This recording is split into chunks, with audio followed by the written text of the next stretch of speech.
Welcome in, everyone, and a special welcome to you, the listener, joining us for this custom deep dive today. Yeah, glad to be here. So our mission today is, it's a really exciting one. We have this set of notes in front of us.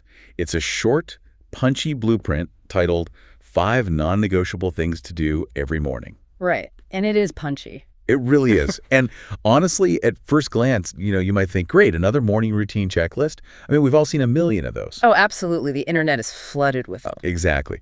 But if you actually sit with the ideas presented here, it is doing an unbelievable amount of heavy lifting in very few words. It really is doing a lot. I mean, for someone like you listening who loves to learn, who wants maximum value without drowning in all that information overload, this source material is perfectly calibrated. Yeah. It presents itself as this simple set of morning habits, but as we look closer, it's actually a comprehensive, philosophical approach to how you engage with reality itself. That's a great way to put it. The central metaphor, the core premise that holds this entire framework together, is the idea of treating your morning as a literal launch pad. A launch pad. Okay, let's unpack this, because the ultimate goal of these 5 steps isn't just to help you have a slightly smoother Tuesday. Right. The material makes a very explicit, very bold guarantee. It says if you do these things consistently, you aren't just going to have better days, you are going to build a better life. Build a better life. Yeah. So we're not talking about a quick productivity hack here. We're talking about life architecture. Exactly. It's arguing that your entire life trajectory can be, altered by how you handle the psychological real estate of the first few moments after you wake Like up. psychological real estate, like that. Yeah, because the launch pad sets the trajectory for the rocket. If the launch pad is unstable, The rocket's in trouble. the rest of the mission is compromised before it even leaves the ground. Which brings us to the very first non-negotiable step from the text. Step 1 is win the first moment with gratitude. Win the first moment. Yeah, and what immediately stands out to me is the incredibly strict timeline demanded here. It draws this hard line in the sand right at the edge of consciousness. It really does. It states emphatically, before you scroll, before emails, before headlines. Oh, what's fascinating here is the psychology behind that specific list of befores. Okay, break that down for us. Well, those aren't just random morning activities, right? They represent entirely different categories of external control. Oh, interesting. Yeah, think about it. Scrolling is the mindless surrender of your attention to algorithms. Right. Emails are literally a list of other people's priorities and demands on your time. That is so true. It's everyone else's to-do list for you. Exactly. And headlines. Yeah. That's the world shouting its crises at you. Right. And it sounds incredibly simple in theory to just avoid those things for a minute. But let's be completely honest about the friction here. The friction is real. It is. When your alarm goes off, what is the very first thing your hand does? It reaches for the phone. Yeah. It's absolute muscle memory. It's a reflex. Overcoming that reflex requires a massive amount of intentionality. Completely. And the author of this framework, they know that. They are telling you that if you let those external things in first, the scrolling, the emails, the panic of the news, you have already lost control of the launch pad. You're just reacting. You've handed the launch keys over to the rest of the world. So you have to intercept that default habit. And to do that, the text gives you a very specific micro-action to take instead. A tiny action. You must take exactly 10 seconds and say to yourself, I get another shot today. I get another shot today. 10 seconds. Yeah. That is the entire time investment required to win the first moment. And look at the rationale provided for why those 10 seconds matter so much. It states, very simply, you woke up. That's a gift. Just the act of waking up. By forcing yourself to acknowledge that fundamental fact before anything else, this act of gratitude actively flips your cognitive baseline. It's a total paradigm shift. Yeah. Because the default human setting, especially when we dive straight into emails and the news, is to ask, what's wrong? What's broken? What do I need to fix today? Precisely. And asking what's wrong puts you in a defensive reactive posture immediately. You're bracing for an attack. Right. This 10-second pause is designed to shift you away from that defensive crouch and force you to ask, what's possible? What's possible? Asking what's possible is a great start. Yeah. It reorients your brain so you're looking at the horizon instead of, just bracing for impact. Yes. But let's be realistic here. The minute you step out the door, the world is going to aggressively test that optimism. Oh, without a doubt. Which brings us to the second non-negotiable step. Choose your attitude.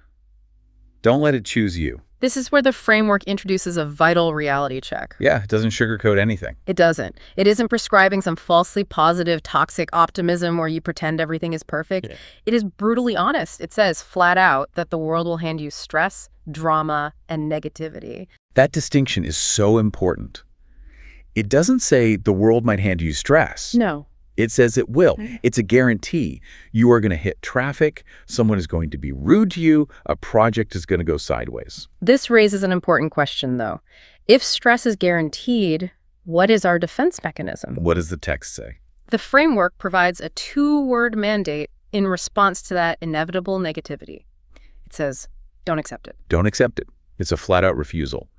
You are not a passive receptacle for whatever the day decides to throw at you. Exactly. But how does that actually play out in real life? Because when you spill coffee all over your shirt right after you spent 10 seconds manifesting a beautiful day, the immediate reaction is anger. Of course it is, and that's exactly why it requires a conscious daily choice. You have to wake up and deliberately decide, as the material states. Today, I look for opportunity, not obstacles. Opportunity, not obstacles. When you spill the coffee, the obstacle is the ruined shirt. The opportunity might be practicing patience or simply laughing at the absurdity of the timing. Here's where it gets really interesting. Look at the phrasing used to close out that concept in the text. Oh. Your attitude is your responsibility. Own it. Own it. It's placing the burden entirely heavily on you. It's an immense amount of personal accountability. You cannot blame the traffic for your bad mood. Nope. You cannot blame your boss. You can't even blame the negative headlines you managed to avoid in step one. You avoided them, but the bad mood still snuck in. Right. Attitude is framed here as an internal choice that exists completely independent of external circumstances. Owning it is empowering, for sure, but it's also exhausting. You have to renew that lease every single morning. Every single day. Because you're going to need that resilient, opportunity-seeking attitude for the third step, which is trust the process, even when it's messy. Oh, this section is crucial. Why is that? Because it actively manages our expectations. It strips away the illusion that if you just do your morning routine perfectly, life is suddenly going to be easy and seamless. Right. It admits that not every day will feel fair. Not every plan will work out. It acknowledges that growth rarely looks perfect. It usually looks like a mess. And I think that's where so many people give up. They start a new habit, they hit a wall, and they think, well, this isn't working, or the universe is against me. That is exactly why this point is included in the source material. If we only talked about gratitude and a good attitude, the whole philosophy would shatter the moment you hit a real substantial problem. It would be too fragile. Exactly. Instead, the material deliberately reframes adversity. It essentially rebrands failure and delay. So It says every setback is actually training and every delay is preparation. I really want us to linger on that for a second. A setback is training. A delay is preparation. It's powerful. That completely neutralizes the sting of failure, doesn't it? It means nothing is wasted. Nothing at all. The messy parts aren't a sign that you are on the wrong path. They are the curriculum required for the path you chose. It's a brilliant cognitive reframe, and it connects right back to the attitude we just discussed. How do you mean? Well, if you have already decided to look for opportunity rather than obstacles, then a delay is no longer an obstacle. It is the opportunity for preparation.